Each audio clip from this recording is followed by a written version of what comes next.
마지막 시간인데 그 예언사역 총 정리를 하도록 하겠습니다. 느끼셨겠지만 저는 이제 하나님 음성 듣기라는 말과 예언이라는 말을 동일어로 계속해서 사용하고 있습니다. 예. 오늘은 글을 많이 읽을 거예요. 그래서 여러분들이 객관적인 것들로 글을 많이 소개해 드릴 테니까 집중해서 보시기 바랍니다. 계시라는 단어를 구체적으로 이해하기를 원합니다. 조금 딱딱할 수 있지만 저명한 신학자들의 말을 한번 들어보도록 하겠습니다. 먼저 서울대를 졸업하시고 웨스트민스터 신학대학원에서 신학을 공부한 구요한 목사님의 글을 소개하겠는데요. 계시라는 단어를 사람들이 자신의 신앙 배경으로만 이해하기 때문에 오해가 생긴다는 취지의 내용의 글을 읽어드리도록 하겠습니다. 개혁 보수 신학은 성령의 감동과 성령의 조명을 구분한다. 성경의 기록은 성령의 감동으로 기록된 것이기 때문에 오류가 없고 완전하다. 성령의 감동으로 기록된 말씀을 하나님의 말씀으로 우리에게 깨닫게 하는 것은 성령의 조명이다. 보수신학은 감동에 의해 기록된 성경에 대해서만 계시라는 말을 사용한다. 그래서 어떤 그리스도인들이 오늘날에도 하나님의 계시를 받았다고 하면 그들이 마치 종결된 성경의 기록에 무엇을 더하는 것처럼 이해하고 펄펄 뛴다. 천하에 이런 이단이 어디 있느냐는 것이다.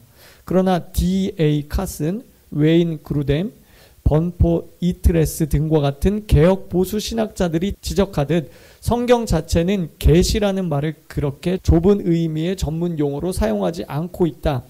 계시하다의 헬라어 아포칼립토는 기록된 성경과는 상관없는 사적인 계시를 말할 때도 사용된다.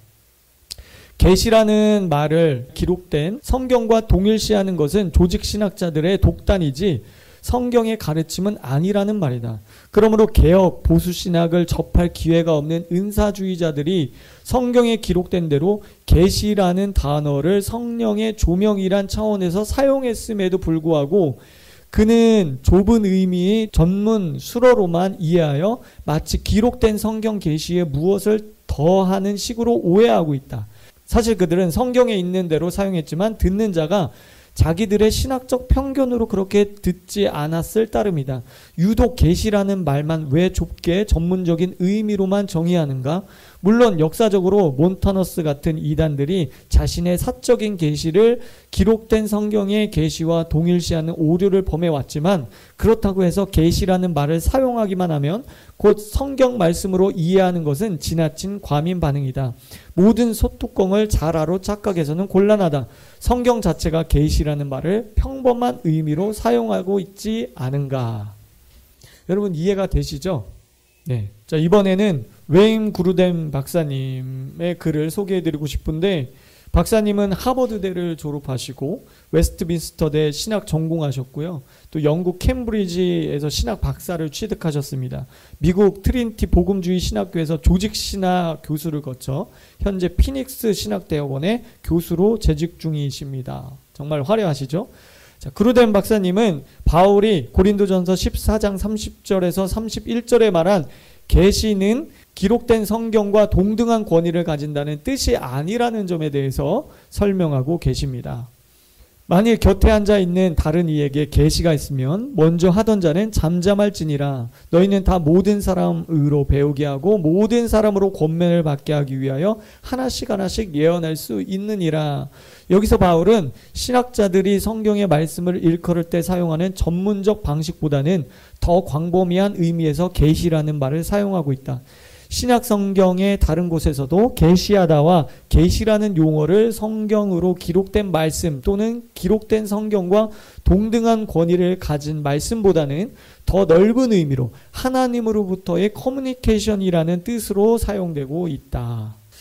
자, 신학자로 유명한 D.A. 카슨 박사님은 성경 기록을 위한 계시는 더 이상 존재하지 않지만 성령의 기름 부으심 차원으로부터 오는 계시는 여전히 존재한다는 취지로 다음과 같은 글을 쓰셨습니다.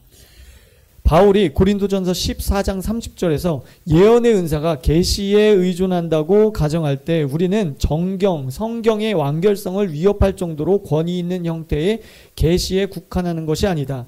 그렇게 주장하는 것은 개신교의 조직 신학 용어를 성경 저자들의 용어와 혼동하는 것이다. 조직 신학자가 사용하는 좁은 의미의 계시와 성경이 말하는 넓은 의미의 계시의 정의를 혼동하는 오류에 빠지지 말아야 한다. 여러분, 이분들은요 모두 개혁 보수 신학의 대표 주자들이에요. 이들조차도 성경의 많은 구절에서 계시가 하나님의 음성 듣기와 똑같은 폭넓은 의미로 사용되고 있음을 말씀하고 있어요. 기록된 계시, 그러니까 특별 계시, 성경과 사적인 계시를 구분해야 하지, 그렇지 않을 때 직통 계시 이단이니 하는 그런 오해를 낳고, 그리고 소모적인 싸움만 일어난다는 것을 이분들이 지적하고 있어요.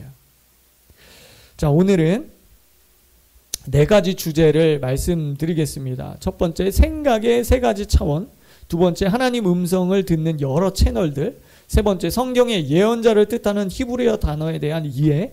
네 번째, 잘못된 예언 사역의 폐단에 대해서 말씀을 드리고 하나님 음성 듣기 인텐시브 코스는 막을 내리도록 하겠습니다. 첫 번째, 생각의 3가지 차원입니다.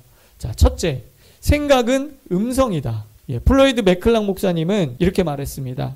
하나님께서는 우리 마음과 생각을 통해 말씀하십니다. 기도하는 마음으로 구하면 주님께서는 우리 마음 가운데 여러 가지 생각을 심어주실 것입니다. 이렇게 말씀하셨어요. 두 번째, 누구의 음성인가 하는 것이에요. 하나님의 음성인가? 마귀의 음성인가? 나의 음성인가? 그러니까 하나님은 많은 경우 생각의 영역을 통해서 우리에게 말씀해 주시는데 그 음성이 셋 중에 하나입니다. 하나님의 음성, 마귀의 음성, 나의 생각. 이것을 가려낼 수 있어야 합니다. 이것은 각자의 훈련을 통해서 날카로워집니다. 이것을 잘 훈련하면 하나님 음성 듣기, 그리고 예언 사역으로 발전되고 예언의 은사로 발전되고 그리고 더 프로페릭한 차원으로 날카로워집니다. 자, 무엇보다 열망과 인내가 필요합니다. 이 3가지를 분별하겠다는 강한 열망을 가져야 됩니다. 그런 동기, 강한 열망이 동기를 부여하게 됩니다. 인내해야 합니다. 이제 초등학교 졸업한 학생이 바로 대학생이 될 수는 없는 거예요. 그래서 우리가 이것들을 계속해서 활성화시키고 훈련하고 날카롭게 시간이 필요합니다. 윤나은 목사님은 이 3가지 음성 듣는 부분에 대해서 성경의 사례를 들어서 설명하고 계십니다. 그 부분이 재밌고 조금 명확해서 여러분들께 소개해 드리도록 하겠습니다. 아담과 하와, 하나님의 음성은 창세기 2장 17절 선악을 알게 하는 나무의 열매는 먹지 말라. 너가 먹는 날에는 정령 죽으리라. 이것이 하나님의 음성이에요. 마귀의 음성은 너희가 결코 죽지 않는다. 그것을 먹으면 너희 눈이 밝아져서 하나님처럼 된다. 하나님과 똑같아진다. 하나님과 경쟁자가 돼서 하나님처럼 될 수 있다. 그들의 생각은 어떠했습니까? 나의 음성? 이렇게 아름다운 열매를 하나님이 못 먹게 하는 이유가 있을 거야. 괜히 못 먹게 하겠어? 그것이 합리적이라고 생각했어요. 그 합리적인 추론을 바탕으로 불순종하게 됩니다. 노아 시대로 가보겠습니다. 하나님의 음성은 방주를 만들어서 심판의 날에 구원을 받으라 하는 것이었습니다. 마귀의 음성은 예수님께서 말씀하셨죠. 홍수 전에 노아가 방주에 들어가던 날까지도 사람들이 믿지 않아서 먹고 마시고 장가들고 시집가는 그 일상 그대로의 삶을 살았다는 거예요. 홍수 이전에는 비가 오지 않았어요. 성경을 자세히 보면 창세기 2장 6절에 보면 안개만 땅에서 올라와 온 지면을 적셨더라. 그러니까 홍수 이전엔 비가 한 방울도 내리지 않았어요. 그러니까 사람들이 생각할 때 어떤 게 더 합리적이겠어요? 여러분, 공중에 어떻게 물방울이 매달려 있다가 떨어져? 비합리적인, 비과학적인 말이 어디 있냐? 사람들은 합리적인 것을 추론합니다. 사람들의 생각은 비가 온다는 것이 과학적으로 말이 되냐? 하늘에서 물이 떨어진다는 것이 논리적으로 맞는 얘기냐? 합리적 추론에 의해서 믿지 않았다는 거예요. 아브라함입니다. 하나님 음성, 내가 지시한 땅으로 가라고 그랬습니다. 그런데 그 땅에 기근이 났어요. 마귀의 음성이 들려오기 시작합니다. 야, 중동 지역에서 이 사막이 있는 이 지역에서 기근이 나면 끝장이다, 끝장. 너 처자식 어떻게 할래? 너는 둘째 치고 처자식 어떻게 할래? 애굽으로 내려가. 아브라함이 생각했습니다. 아브라함의 음성. 그래, 맞아. 그것이 더 합리적이고 옳은 판단이고 논리적이야. 하나님도 이해하시겠지? 그리고 불순종했다는 거예요. 그러나 독자를 드려라 했을 때 아브라함이 순종하는 믿음의 사람이 되어집니다. 마귀가 또 충동질하겠죠. 하나님은 가나안 우상들처럼 사람을 제물로 바치라고 하는 하나님. 야, 하나님은 그래도 괜찮은 하나님이라고 생각을 했는데 가나안 우상들이랑 똑같네 하나님이. 그런 하나님이 어딨냐라는 아마 그런 공격을 받았을 것 같아요. 그런 유혹을 받았을 것입니다. 그러나 믿음의 걸음을 띄게 되죠. 전에는 기근으로 처 자식을 잃을 수 있는 그런 상황이었다면 지금은 독자를 잃을 수 있는 상황은 똑같아요. 상황은 똑같아요. 근데 순종하냐 불순종하냐, 그 믿음의 차이인 거죠. 그 믿음은 어디서 나옵니까? 하나님의 말씀에서 나오는 거예요. 약속에서 나오는 거예요. 그냥 내 생각대로 내가 마인드 컨트롤 이것이 믿어, 그게 아닌 거죠. 그건 맹신이죠. 맹신. 믿음은 하나님의 약속을 믿는 것을 믿음이라고 합니다. 말씀. 요셉의 경우를 한번 살펴볼까요? 하나님의 음성, 계시적이고 예언적인 꿈을 통해서 말씀하셨어요. 애굽으로 팔려갔습니다. 근데 마귀의 음성은 권력 있는 여자와 동침해라. 그러면 너가 지금까지 억울하게 형제들한테 당했잖아. 너의 도둑 맞은 그 삶을 보상받을 수 있을 거야 라고 유혹했을 것입니다. 그러나 요셉은 내가 어찌 이 큰 악을 행하여 하나님께 죄를 지으리까 라고 보디발의 아내에게 말합니다. 죄의 지름길이 아니라 하나님이 주신 그 약속의 꿈, 계시적인 꿈을 선택합니다. 순종합니다. 예, 우리의 위로가 되는 베드로 형님. 하나님의 음성은 주는 그리스도시요 살아계신 하나님의 아들입니다 라고 믿음으로 고백했죠. 그랬을 때 예수님이 칭찬하면서 이것을 내가 알게 된 것은 혈육이 아니라 하나님의 계시로 말미암아 알게 된 것이다. 그렇게 말씀하시고 내가 곧 예루살렘에서 종교인들에게 고난을 받고 죽임을 당하게 될 것이다 라고 말씀하시자 마귀가 생각을 집어넣습니다. 아니야. 예수님은 로마의 압제로부터 우리를 해방시킬 정치적인 메시아야. 정치적인 구원자야. 돌아가시면 안 되지? 베드로가 그 음성에 동조하면서 얘기합니다. 예수님을 붙잡고 항변하여 이르되 주여 그리 마옵소서 이 일이 결코 죽게 미치지 아니하리이다. 인간적으로는 좋은 거죠. 예수님 편에서. 그러나 예수님은 베드로의 그 생각 안에 들어온 사단의 음성을 향해서 사단아 내 뒤로 물러가라. 축사를 하십니다. 그러니까 우리가 좋아 보이고 괜찮아 보이고 인간적으로 보이고 따뜻하게 느껴져도 칭찬으로 느껴져도 그게 사단의 음성이나 내 음성이 될 수도 있는 거예요. 그러니까 항상 우리는 이 생각이 어디로부터 온 것인지 날카롭게 분별해 나가야 됩니다. 자, 한 가지만 더 볼까요? 마르다예요. 자, 오라버니가 죽었습니다. 하나님의 음성, 주님의 음성은 나를 믿는 자는 영원히 죽지 않는다. 마귀의 음성, 그런 일은 불가능하다. 그건 과학적이지 않다. 라고 우리에게 유혹해 옵니다. 그랬을 때 마르다와 그 주변 사람들이 이것을 믿을 것인가 의심할 것인가 선택할 수 있습니다. 주님은 내 말을 믿으면 하나님의 영광을 보리라 하지 아니하였느냐. 믿음이 상승하기를 바라시면서 이 말씀하십니다. 하나님 나라를 선포하시고 그리고 그 죽은 자를 살리십니다. 마태복음 10장 20절 우리 같이 선포해 볼게요. 시작. 너희 속에서 말씀하시는 자 곧 너희 아버지의 성령이시니라. 우리 속에 누가 있어요? 성령님이 계시고요. 또 한 사람 있죠. 영의 사람, 우리의 속사람이 있어요. 우리의 속사람이 진정한 나예요. 우리의 겉사람이 아니고 우리의 속사람이 진짜 나입니다. 제가 저희 이제 셋째 이모 전도할 때 지금 이제 예수 잘 믿고 집사님이 되시고 막 교회에서 열심히 성경 공부도 하시고 이모를 위해서 얼마나 한 20년 이상 기도한 것 같아요. 근데 만나면 제가 전도할 때 이모 잘 생각해 보라고. 우리의 육체는 늙고 병들고 나중에 죽어서 흙으로 돌아간다. 근데 우리의 이 정신 그리고 우리의 영혼은 죽지 않아. 죽는 게 아니야. 죽음이라는 건 뭐냐면 우리의 정신과 영혼이 우리의 육체를 빠져나가는 것을 사람들은 죽었다라고 말하는 거야. 그러니까 우리 영혼은 천국이나 지옥에 죽지 않고 영원한 곳으로 가게 된다. 그러니까 어느 정도 그것을 받아들이더라고요. 그렇게 전도한 적이 있었는데 우리의 진짜 속사람, 영의 사람, 우리가 성령으로 충만할 때 그 속에서 말씀하시는 속사람에게 말씀하시는 그 성령의 충만을 받을 때 더 잘 하나님의 음성을 듣게 됩니다. 여러분 하나님은 인격체로서 삶의 주체자로 우리 인간을 만드셔서 자유의지를 주셨어요. 선택의 자유 그리고 의지의 자유를 우리에게 주셨어요. 그런데 하나님은 우리가 하나님 우리를 사랑하셔서 매 순간 믿음의 선택을 통하여 하나님의 축복 속으로 계속해서 걸어가도록 하셔요. 여러 가지 채널로 말씀하셔요. 특히 생각의 영역, 그 생각을 우리 속사람에게 넣어주셔서 그 영의 사람이 혼의 그 시스템으로 그것을 전달합니다. 그럼 우리의 정신의 영역, 혼의 영역, 지정의가 있는 지식과 그리고 감정과 의지가 있는 그 영역으로 전달해서 거기서 그 생각을 통해서 우리가 하나님의 말씀을 캐치하게 됩니다. 우리 다 같이 선포해 보겠습니다. 생각은 음성이다. 생각은 메시지다. 누구의 메시지? 하나님의 메시지 아니면 마귀의 유혹 아니면 나 스스로의 생각이에요. 셋 중에 하나라는 거죠. 에베소서 1장 17절 읽어보도록 하겠습니다. 우리 주 예수 그리스도의 하나님 영광의 아버지께서 지혜와 계시의 영을 너희에게 주사 하나님을 알게 하시고, 지혜와 계시의 영을 우리의 육체에 주나요? 우리의 혼의 영역에 주나요? 아니죠.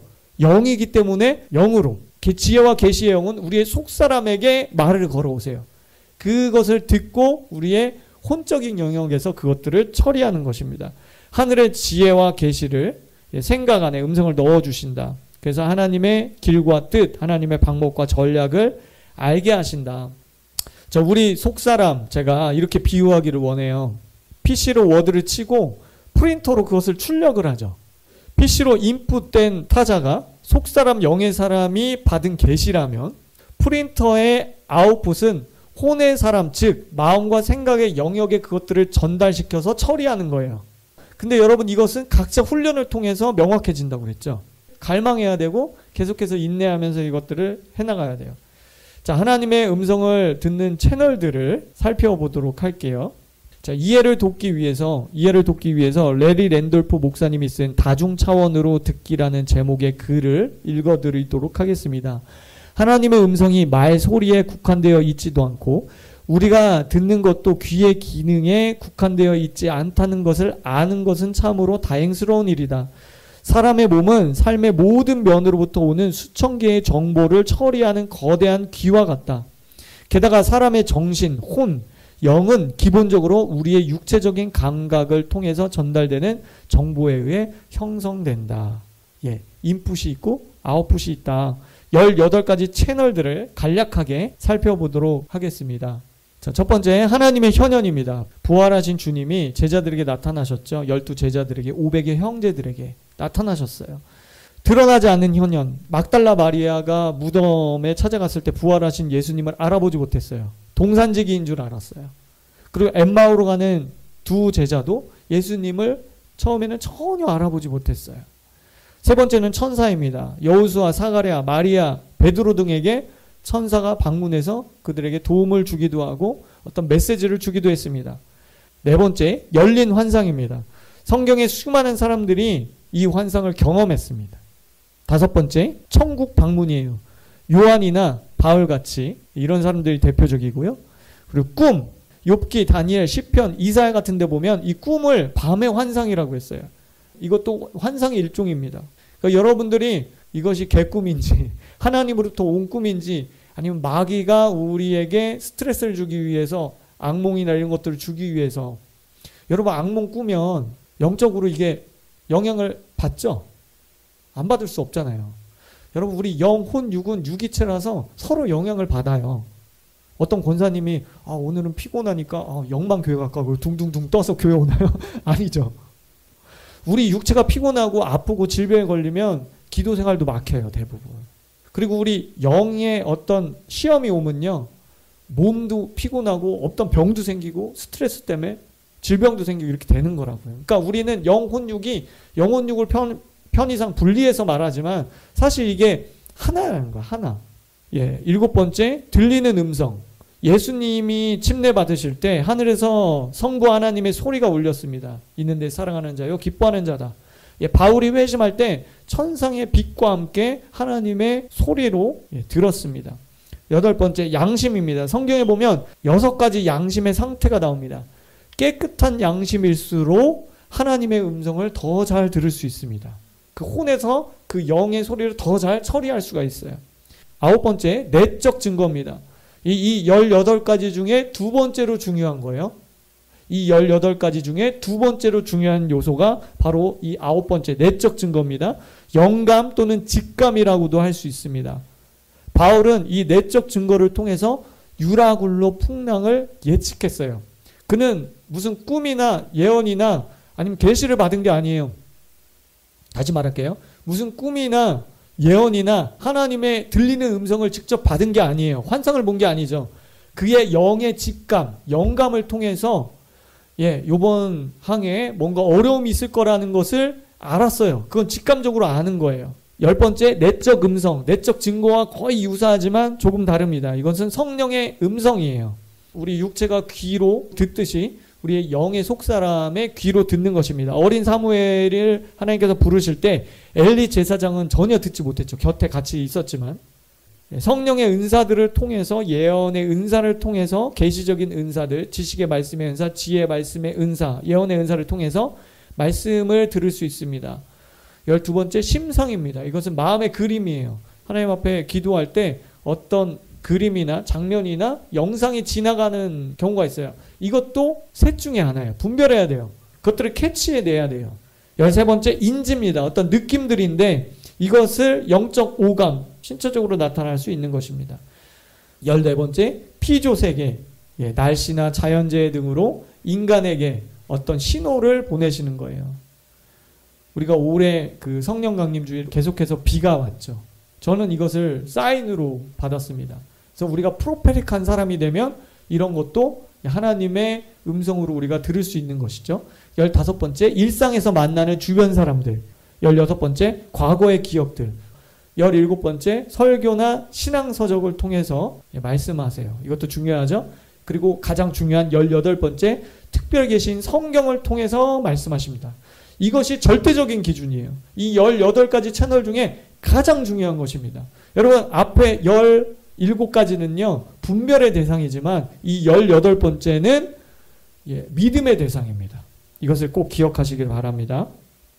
자, 세 번째 주제로 넘어갈게요. 예언자들에 대한 이해. 예언자라는 히브리 단어에 대한 이해예요. 첫 번째, 나비예요. 통상적으로 선지자를 일컫는 말입니다. 이것은 선포, 선언, 알리는 자, 대언하는 자라는 뜻을 가지고 있습니다. 감추인 것을 드러내는 것과 관련이 있어요. 두 번째는 나타푼데요. 떨어뜨리다, 스며나오다, 설교하다, 선포하다 이런 뜻입니다. 마치 우물에서 또는 수도꼭지에서 물이 계속해서 줄줄줄 나오는 거예요. 그래서 우리가 예언 사역하다 보면 뇌를 거치지 않고 그냥 예언 사역을 하는 경우가 있어요. 나오는 대로, 입에서 나오는 대로. 이렇게 방울이 뽀글뽀글 올라오듯이 물이 퐁퐁퐁 흘러나오듯이 스며 나온다는 그런 의미를 갖고 있어요. 영감을 받아 이야기하는 것과 관련이 있습니다. 세 번째는 로에인데요. 성견자, seer, 보는 자라는 뜻이에요. 성경의 사무엘은 성견자라고 그랬고요. 갓 성견자. 그러니까 콕 집어서 선지자라는 단어보다 성견자라는 단어를 사용했어요. 보는 것이 주된 사역이기 때문에 그렇습니다. 영적 상황을 파악하고 분별하여 그것을 뚫고 나가는 지략에 대해서 계시를 얻는다는, 그러니까 해안이라고 표현될까요? 보는 기능. 샴마라는 건데요. 파수꾼, 왓치맨의 의미를 담고 있습니다. 적들의 공격에 대해 살피고 교회를, 공동체를 보호하는 역할을 합니다. 다가올 일들을 알고 하나님의 약속과 관련지어 해석하고 그들을 자신의 일처럼 중보하는 거예요. 여러분, 나라 민족을 위해서 우리가 중보하면, 오랜 세월 중보하고 깊이 중보하는 중보자가 되면요, 하나님이 그 영혼에게 샴마의 기름 부심을 부어줘요. 아무에게나 하나님의 비밀을 가르쳐 주는 게 아니에요. 중보자들에게 그 비밀, 하나님의 마음들을 부어줘서 중보케 하는 것입니다. 통찰력을 주세요. 그러니까 여러분들 우리 교회에서 지금 정오 기도회 계속 하잖아요. 정오 기도회에 여러분들이 동참하는 것이 그런 샴마의 기름 부심 받는 가장 좋은 통로가 돼요. 하나님이 지혜와 계시의 영과 통찰력을 우리에게 주신다는 거예요.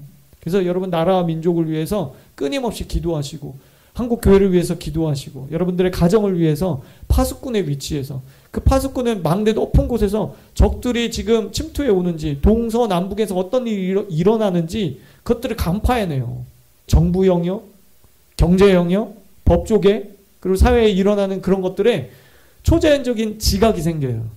하나님의 눈을 가지고 그것들을 보게 돼요. 우리는 그냥 단순히 매스컴에서 보도되는 그것들 1차원적인 그것들로 우리가 휘둘린 사람이 아니에요. 그래서 이 중보자, 샴마의 기름 부심, 왓츠맨의 기름 부심을 갖게 되면 그 안에 깊이 있는 하나님의 마음과 전략을 깨닫게 됩니다. 이것이 중보자의 특권이에요. 자, 나비, 나타프, 로에, 샴마를 주신 목적이 있겠죠. 5가지로 설명드릴게요. 첫 번째, 방향을 제시해 줍니다. 두 번째, 교정을 통해서 회개를 촉구하고 살리기 위해서. 세 번째, 예언을 통해 하나님을 드러내게 만들어 주십니다. 네 번째, 다가오는 전쟁과 위험을 예고하고 준비시키는 역할을 합니다. 다섯 번째, 예언적이고 중보적인 사람으로 우리를 만들어 가셔요. 훈련시켜 주십니다. 자, 네 번째 주제로 넘어가겠습니다. 잘못된 예언 사역의 폐단입니다. 성경은 무엇을 먼저 구하라고 하셨나? 제가 쓴 글을 읽어드리도록 하겠습니다.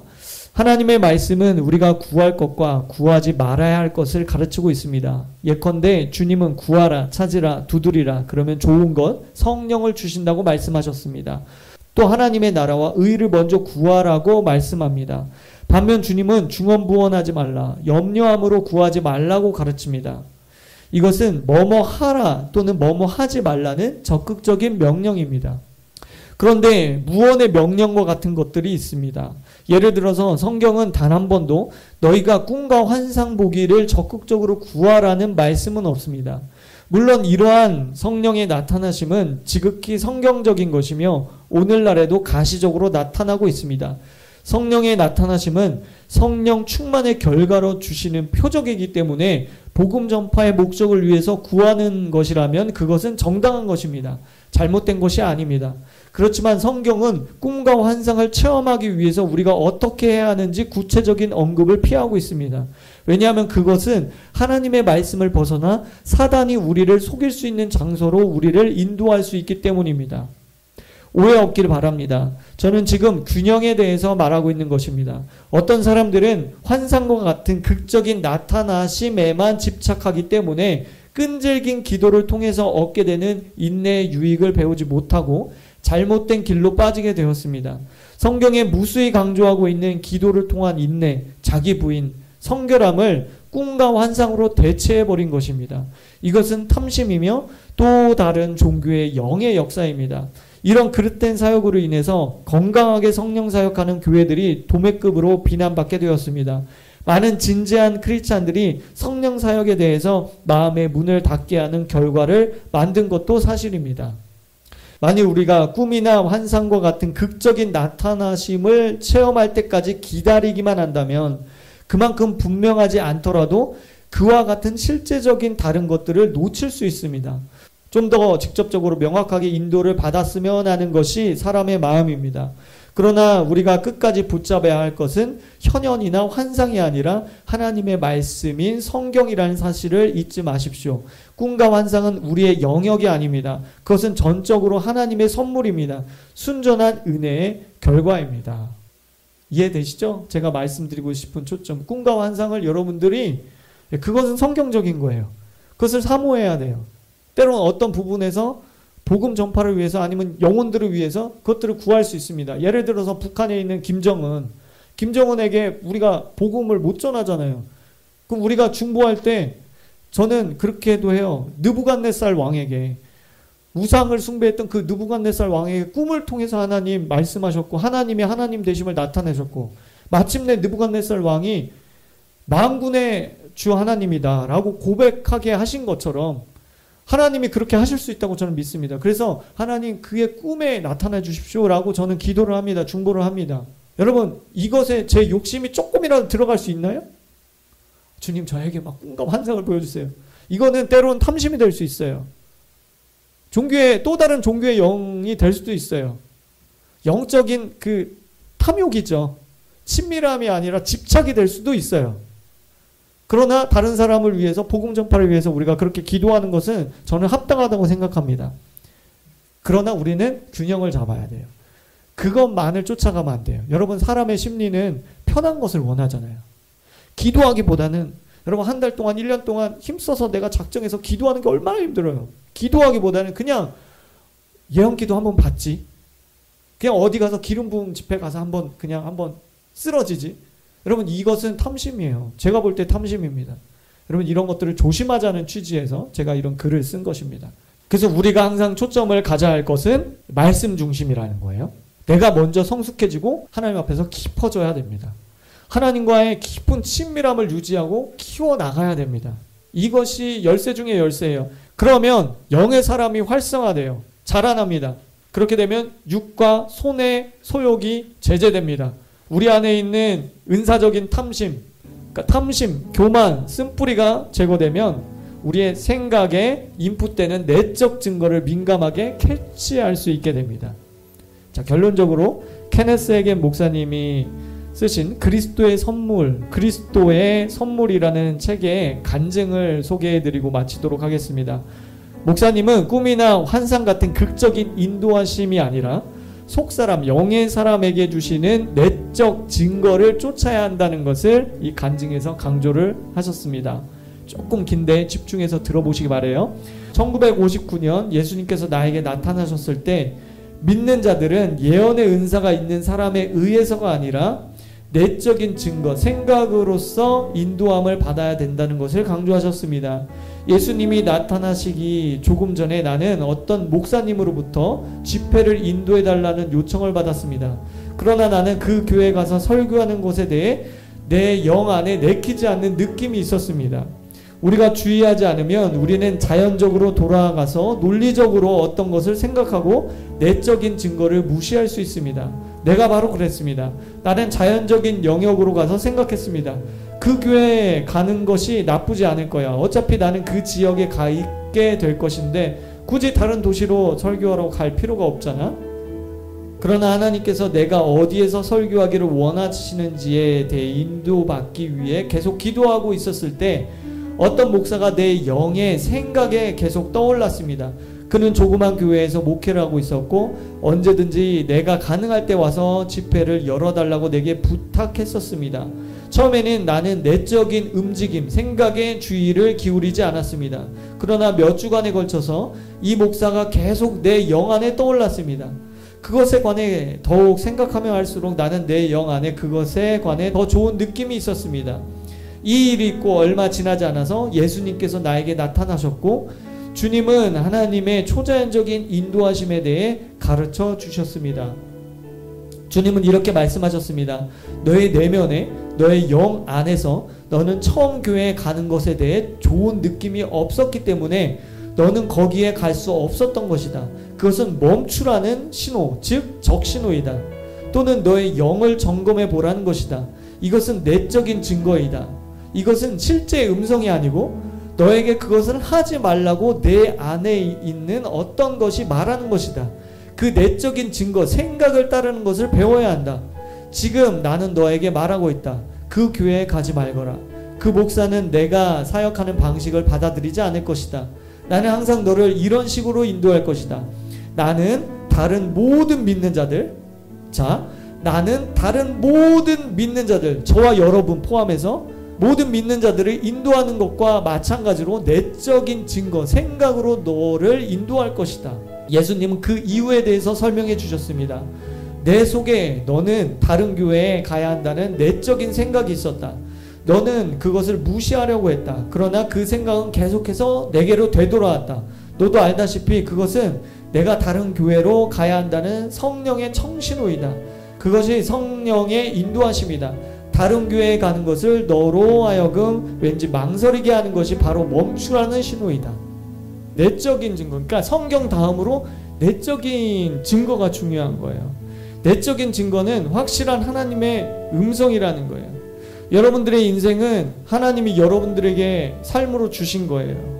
여러분들의 것입니다. 여러분들의 인생은 여러분들의 것이에요. 다른 사람이 여러분들에게 예언 기도를 해줄 수 있습니다. 그리고 우리에게 진지하게 조언을 해줄 수도 있어요. 그리고 여러분들이 그것들을 들을 수 있어요. 그러나 여러분들의 인생을 만들어가는 것은 여러분들 자신이에요. 최종적으로 여러분들의 속사람, 영의 사람에게 말씀하시는 그 내적인 증거로 확신을 받는 것입니다. 내가 누구에게 기도받았어? 예언 기도받았어?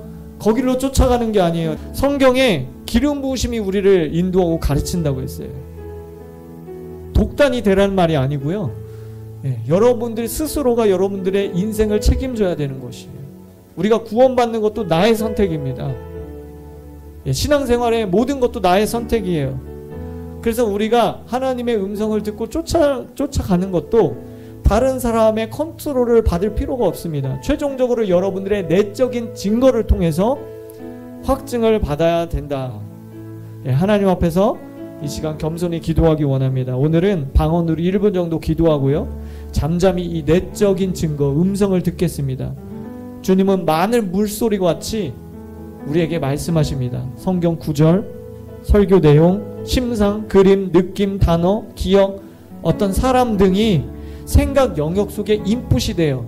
그것을 예의 주시하시기 바랍니다. 그리고 인풋된 것을 가지고 주님께 질문하면서 기도해 보세요. 여러분 내적인 증거, 여러분들의 속사람에게 주신 그것을 붙들고 하나님 앞에 질문하면서 기도하시기 바랍니다.